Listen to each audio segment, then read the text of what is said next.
John, how would you kind of compare today to yesterday? To be honest, somewhat similar. Conditions on the golf course were much harder than yesterday morning, obviously, but when it comes to my game, somewhat similar. Feel really comfortable to the green all day.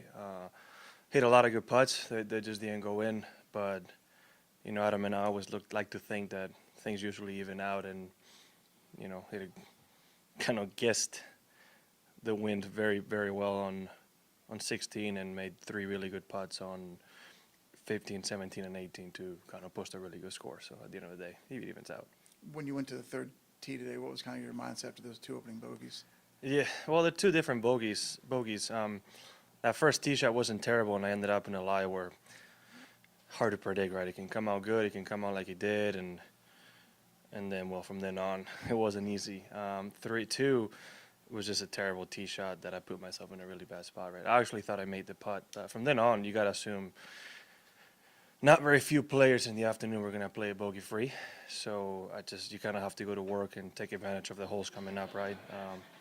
Luckily, it was 4-iron wedge today, so you could take advantage of that and kind of go past 4 unscaped if you can, and then you can kind of try to take advantage of 5, 6, and 7, which, I feel like I did a really good job playing those holes. Which of the par threes do you look forward to the least? None of them are easy. You're not really looking forward to any of them. But I would say, 12 downwind does help. It was a 9-iron for me today, so at least you're not really concerned about the water. I would say 16, that back tee, it's a very small target. And there's not really a bailout where you're really confident you can get it easy up and down, right? What are you hitting there, 6? I hit a 6-iron. Both Colin and Jason hit a 5, and had Colin hits good, it would have been over. Jason flew it into the back bunker, so 6-iron seemed like the play. But you're landing is short of the pin, which makes your landing area a lot smaller. It's just a small target. That's it. I had a weird question if anyone wanted to do something It normal. won't be the first time, go ahead. No, this probably won't make any sense, John, but you've won a lot already in your career. Do you know how winning happens? How much of winning is you going and winning, and how much do things fall into place? Does that make any sense? Yeah, I know what you mean. Sometimes you play a lot of good golf, and unfortunately the guy next to you plays better and he beats you. It's just how it is.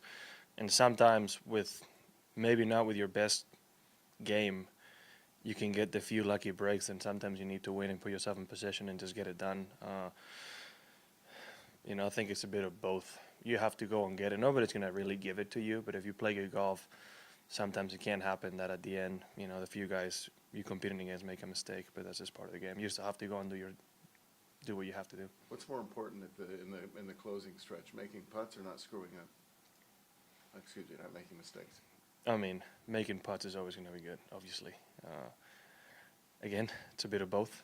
But I would say making putts. If you're rolling them in on the back 9, if you're in the final groups, we rarely will be for a high score. So I would say making putts. John, you said yesterday that this golf course kind of takes the driver out of your hand. Sometimes. Sometimes. Is this unique on tour? Are there other courses that do the same thing? Or is Last week was another one. There's a lot of courses like that. It's just this one allows you to play however you want to play it, right? But there are holes where, driver's not really an option, right? A lot of it is depending on the wind, but you take the 5th hole to par 5, you're not really hitting driver there because you can't go anywhere. You're not hitting driver on 3. You're most likely not hitting driver on 14. So there's 3 holes right there that if you just put it in the fairway on, let's say, even on the layup on the par 5 and the 2 short holes, you have a wedge in hand. Not the easiest wedge shots in the world. You can easily make a number, but you don't need to take the risk that you might need to take on some other courses. And then, of course, you have holes like 17 and 18, where you most likely have to hit a driver and dangers lurking all over the place. awesome? Thank you, John. Thank you. Can I ask one more real quick? Go ahead. What you're doing next week? And what do you do the week before a major? What am I doing When next you're not week? playing? I don't know what I'm doing for dinner, so I can't really tell you. what I'm doing It's next gonna be week. better than mine, I can tell you that. When you're not playing the week before a major, how do you prepare differently than if you're just having a week off and you're getting ready to go play somewhere else? Well, it all depends how well you know the golf course, right? I might, being so close to LA, may pop over for a day and see the golf course and then get an idea of what I need to do. But, you know, it is a U.S. Open, so you kind of have to work on everything and making sure everything's on the proper state. I wouldn't know how to say anything else. It's a balancing act of not overdoing things either, so you're not, you know, kind of overdoing it and going to a major a little bit, not tired or fatigued, but, you know, feeling like you might have done too much. John, we as journalists like have a level of excitement going to a major. What about you? Do you have that same level of excitement? I think at least it's the same level, if not more. Yeah. I mean, imagine the excitement you have right now, and not the fact that you're competing in it. It's a pretty good feeling to have. I have no idea what the hell you're talking about.